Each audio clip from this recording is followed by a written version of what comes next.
fact, I had a popular commentator 4 weeks ago that I talked to that told me flat out, before they knew any of the contents of the bill, nothing was out at that point, that told me flat out, if you try to move a bill that solves the border crisis during this presidential year, I will do whatever I can to destroy you. Oh, and speaking of consequences, there needs to be consequences, political consequences, for Republicans trying to force this bill 9 months before the election. Let the people decide this. The Trump-endorsed Republican senator who helped draft the bipartisan Senate border bill just admitted on the floor of the Senate that popular right-wing political commentators threatened to destroy him if he tries to solve the border crisis ahead of the election because it would rob Donald Trump of a political talking point. But before we unpack all that, if you end up liking this video and you want to support the channel, please be sure to hit the like, subscribe, and alert buttons before you go. I'd greatly appreciate it. All right, friends, we have several clips to play in this video. And by the way, quite a bit to talk about with respect to the border. So many things that we need to talk about, which will get their own dedicated videos.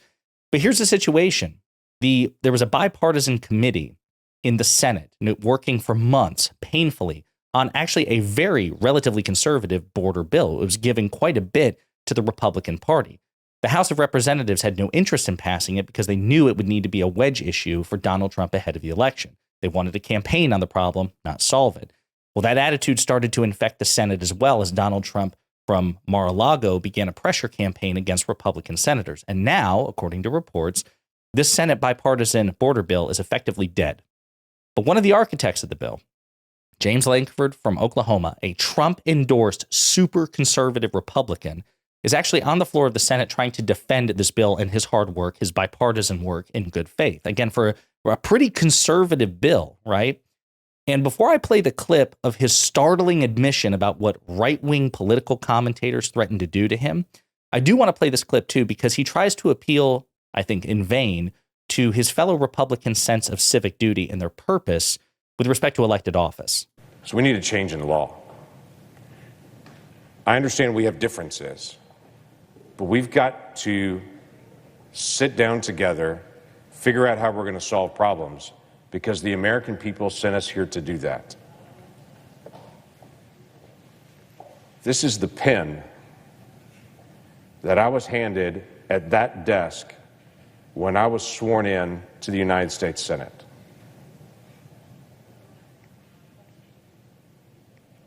And I signed a book that was at that desk with this pen because I was becoming a United States Senator. Because the people at home sent me here to get stuff done and to solve problems. There's no reason for me to have this pen if we're just going to do press conferences.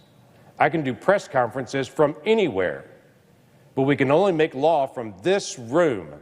And to do that, you need one of these pens.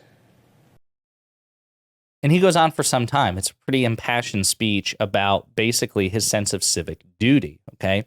The fact of the matter is, though, whether he wants to admit it or not, he shouldn't be surprised by this.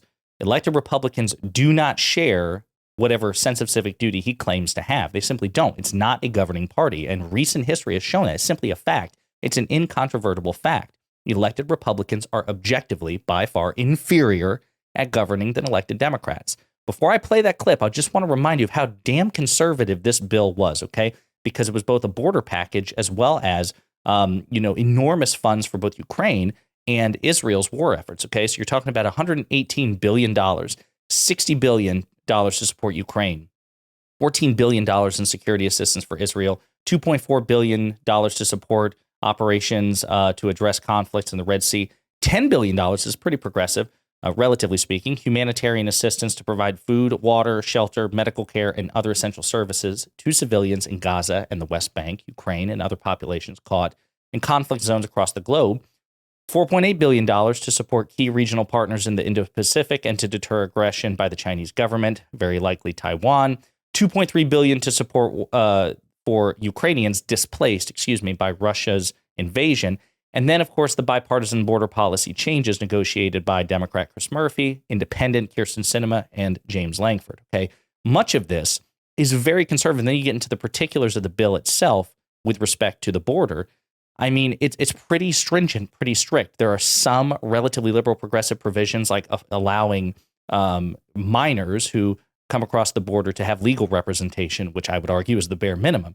But again, a pretty conservative bill. With that in mind, this is the shocking revelation. James Lankford just kind of lays it out there of what right-wing political figures in the media threaten to do. Some of them may have policy differences. Some of them have been very clear with me. They have political differences with the bill.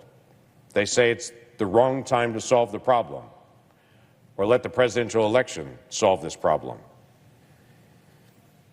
In fact, I had a popular commentator 4 weeks ago that I talked to that told me flat out, before they knew any of the contents of the bill, nothing was out at that point, that told me flat out, if you try to move a bill that solves the border crisis during this presidential year, I will do whatever I can to destroy you. Because I do not want you to solve this during the presidential election. By the way, they have been faithful to their promise and have done everything they can to destroy me. So he didn't name who it was, and there are all sorts of likely figures. I don't know if when he said he talked to them 4 weeks ago, if he meant that he had an interview. I tried to find out who it may be. But if it's not referring to an on-air interview, my gut suspicion is it's Laura Ingraham, because this is what Laura Ingraham had to say recently about Republican lawmakers who tried to solve or would try to solve the border crisis during an election year. Yeah, the anchor is like, what? Oh, I wasn't ready for that answer. Yeah, consequences in Florida. Oh, and speaking of consequences, there needs to be consequences, political consequences, for Republicans trying to force this bill 9 months before the election. Let the people decide this.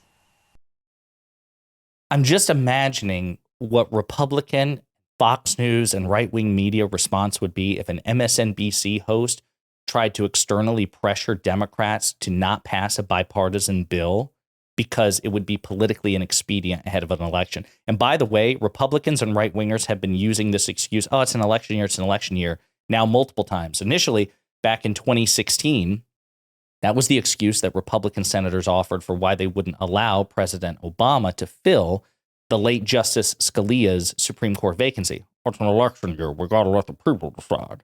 Well, now apparently you can't pass bipartisan legislation when it's convenient to the Republican candidate during an election year either. So really, what can you do? So I think it's Laura Ingraham. Maybe I'm wrong, or Laura Ingraham. But yeah, that's insane. A Republican lawmaker admitting on the floor of the Senate that he was threatened by a popular right-wing commentator. And he says that those commentators have been actually following through on their threat because he has not desisted. I want to play a couple more clips here, recent clips from exchanges that Lankford had with Fox News host Brian Kilmeade, which again emphasize his own party's hypocrisy. He's effectively calling his own party out for their weakness, their hypocrisy, their moving goalposts. Here's what Speaker Johnson said. I have seen enough. This bill is even worse than we expected. It won't come close to any of the border catastrophe the president has created. As the lead Democrat negotiator proclaimed, under this legislation, the border never closes. If this bill reaches the House, it will be dead on arrival. Your thoughts? Yeah, unfortunate that he would step out and be able to say that right away before, obviously, he had had a chance to be able to read it as well and to be able to go through it. The key aspect of this, again, is are we as Republicans going to have press conferences and complain the border's bad and then intentionally leave it open? After the worst month in American history in December, now we've got to actually determine, are we going to just complain about things, or are we going to actually address and to change as many things as we can? No, of course not. That's not what your party does. Again, it's tough because when I see these, I mean, Lankford doesn't strike me as an idiot, but it seems like he was in some sort of self-delusion. Like with the meme about the tiger eating face party, and a member of the tiger eating face party is now surprised that the tiger is eating his face. It seems to be what it is. Elected Republicans, and I go back to Liz Cheney and Adam Kinzinger too, they've certainly had epiphanies about who Donald Trump is, but Donald Trump was always who he was, right? He didn't try to conceal it. So it seems to me that one of the traits that pervades elected Republicans, including those who eventually have an epiphany, is an utter lack of self-awareness and self-honesty. The fact of the matter is, Lankford should not be surprised. This is what Republicans do. This happened in 2013, as I mentioned time and time again. Marco Rubio helped draft comprehensive in very strict immigration reform, and it passed the Senate with bipartisan support. But it died in the House because then Congressman Paul Ryan persuaded then Republican Speaker John Boehner to kill it so Republicans could campaign on it in the next election cycle.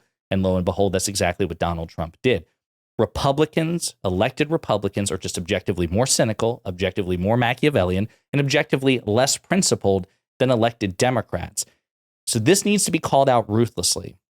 I just wanted to draw your attention that there's no loyalty and no honor among thieves either. Lankford is currently being backstabbed by his fellow elected Republicans who pushed for him to negotiate this bill in the first place, I might add, as well as right-wing media who constantly gassed him up and hyped him up that this crisis is real and it needs to be addressed and it's time sensitive, the country's going to collapse. And now they're punishing him for trying to solve the crisis. So let me know what you think in the comments.